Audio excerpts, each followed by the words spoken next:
What's up, guys? Spin Firearms here, and this is about my third time making this video. Got a runny nose, a little sick right now, so bear with me. Not at my best right now. Anyways, we're going to talk about the most sold firearms of 2022. Now, obviously, not all the information's in yet. On top of that, it is very hard to find out this information. It's not the easiest thing in the world, but what I did is I took, I think it was 11 websites, and I tried averaging and doing my best to make it make sense and come up with a list. Now, obviously, there's stuff like the macro that came out later in the year. We'll see how high those sales were. But that doesn't make the list because it hasn't been out the whole year, and so on, and we don't have the information. But there are some firearms that you might think of made the list that probably could have. But firearm companies don't put this information out there. FFLs don't put this information out there like they should. It's hard to get right now. So what I did is I went through, different parts of the year, different articles, different websites, so on, came up with this list. There are some that you can't argue that are going to be in the top 10 by far. You undeniably, we know this, we've seen it, we see it online, I've talked to my local shops, they say the same exact thing. And we're going to start at number 1, the Glock 43X. Not the MOS, the original 43X. That is the number 1 selling firearm of 2022, hands down. Doesn't matter what came out, when, that is the number 1 seller, hands down. 43X is what people go with. It's a great firearm, reliable, does what it's intended for. Love my 43X.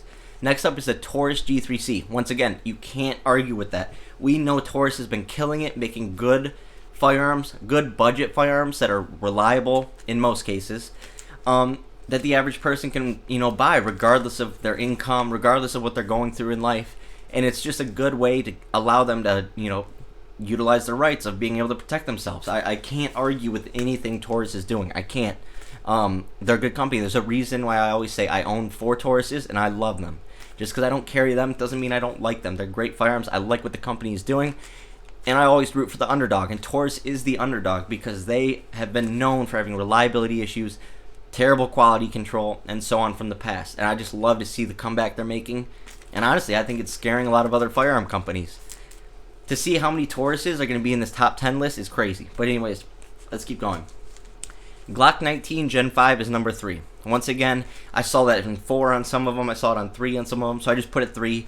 We all know the Glock 19 is the number 1 selling handgun of all time. So that just makes sense that the Gen 5 comes out.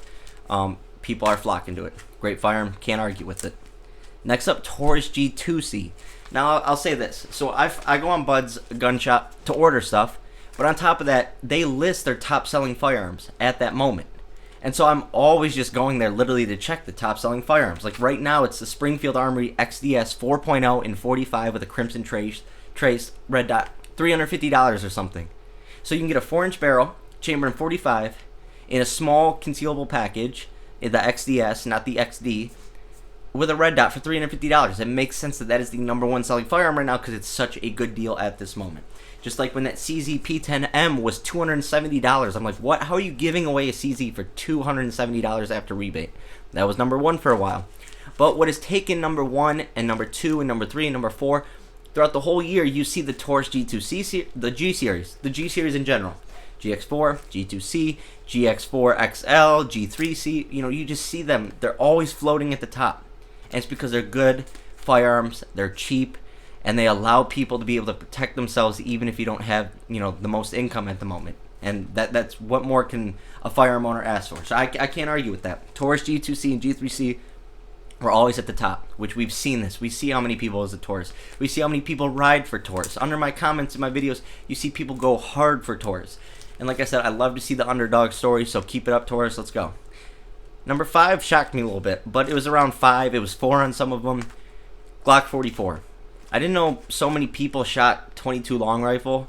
I guess it makes sense because it's cheap, but for me, I don't shoot my 22 as much because I try to keep my recoil somewhat consistent in my self-defense weapons or my self-defense firearms.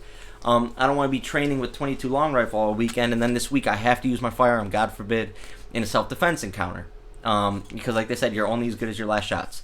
So I'd be only as good with my firearm as my last shots, which would be with a 22 long rifle, no recoil. It is what it is. Anyways, after that, another Glock 43X MOS.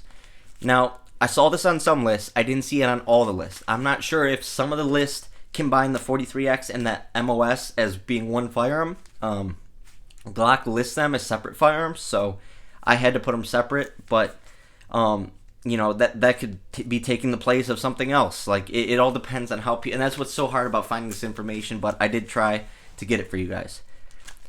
Glock 19X, what is that, number 6? Let's see, 4, 5, 6, nope, that's number 7. Glock 19X, which makes sense. We know the 19X is an amazing firearm. I disagreed with some of the stuff I read online about it, like in all these, you know, I think it was 2 different blogs said that it has trouble feeding off-brand ammunition. And I was like, how can you list it as a con for the 19X? All Glocks can handle off-brand ammunition. I don't know if he got a bad one. Anyways, I saw on 2 of the 11 articles. I'm like, that's a little sketchy. I think you just couldn't find a con for it, to be honest. But anyways, Glock 19X, great firearm. I have the 45. It's similar to the 19X. Obviously, we all know the differences. Forward serrations, night sights, the lanyard loop. Oh my gosh, the lanyard. People going off about the lanyard loop not being on my 45 just drove me insane. I'm like, that's what you care about? Who uses the lanyard loop? Like, anyways. Number 8, the M&P 2.0 Compact. Now, that was on most of the list. It wasn't on all of them in the top 10. But once again, I went up to Buds, and I've been going to Buds almost every day for the last year, and I always see it in the top 10. It's always up there. And I think that's the price, the reliability, and people like the size of it. It's a great shooter. We all know that the M&P series is an unbelievable series from Smith & Wesson. I love my Shield Plus. But anyways, the 2.0 Compact seems to be a big seller. Next up is going to be the SIG P320 Compact. I was surprised. I saw the P365 on a bunch of these lists, so I'm going to list those as possible top 10s because I saw them around there. There's so many variants of the P365. I don't know how they count them. Like, for instance, the X. You have the XL. You have the regular. You know what I mean? So there's just so many variations that I think when you're making a list like this, it takes away. Just like the 43X and the 43X MOS. Do you consider those 2 different firearms? You know what I mean? So, or would you just consider the P365 series as one set? Anyways, P320 Compact number 9. I see them everywhere. I used to have one. Just didn't work. I didn't like it. It had an amazing trigger. I shot it super fast, but I just couldn't get down with it. Also, of course, it scared me carrying it around in the chamber and so on. And also, it's too big for me to carry that often. So I got rid of it. But nonetheless, a great firearm. A lot of people use it. A lot of people use it to defend themselves. And a lot of people don't have issues with their SIGs. It is what it is. Next up definitely surprised me, so take it with a grain of salt, but I saw it on more than half of the list, so I thought that makes sense. And also, you got to look at the dates of these lists. Some people only put out in April. Some people just put out in September. So I tried using the later dates to justify this list, but like I said, we're going to have a couple runner-ups down below that I saw here, here and there on these lists. But anyways, the Glock 20. That surprised me, but at the same time, so many people go under my videos and say, get a Glock 20, love my Glock 20, oh, you got the 29, get the 20, so on like that. But anyways, great firearm. I'm surprised that Glock is 1, 2, 3, 4, 5, 6 on this list. Like I said, some of those, the Glock 20, I'm not 100% sold that it's a top 10 selling firearm, but that was on there, so I can only give you the information. Now, the Glock 20, the M&P 2.0 Compact, I think can be interchanged with a couple things, and that's just from looking at these lists. The GX4 could easily be in that top 10. On everyone, like on majority of those, or a little under half those lists, the GX4 was in there. But on Bud's Gun Shop, when I'm there every time, the GX4 is top 10. Also the XL, does that count as one firearm, and so on. But that could easily be top 10.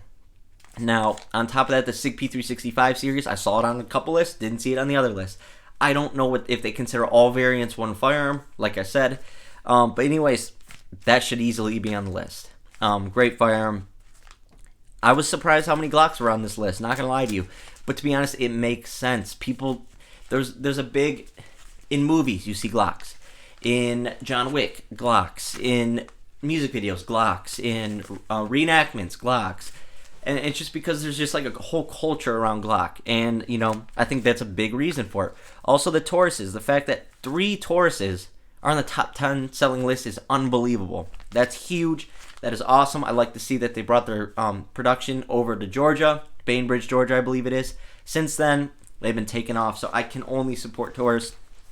And also like SIG. SIG could, I'm guessing that the X Macro could have creeped up and made it onto this list. The information was just not out there yet. So I definitely think the X Macro could easily be top 10. Maybe not though. I don't know, because the 43X sells a lot. G3C sells a lot. The X Macro was $800. That's the thing that I don't know if that would allow it to make the list. Also, it came out second quarter, third quarter, whatever it is, and that doesn't give you enough time to make that top 10 list.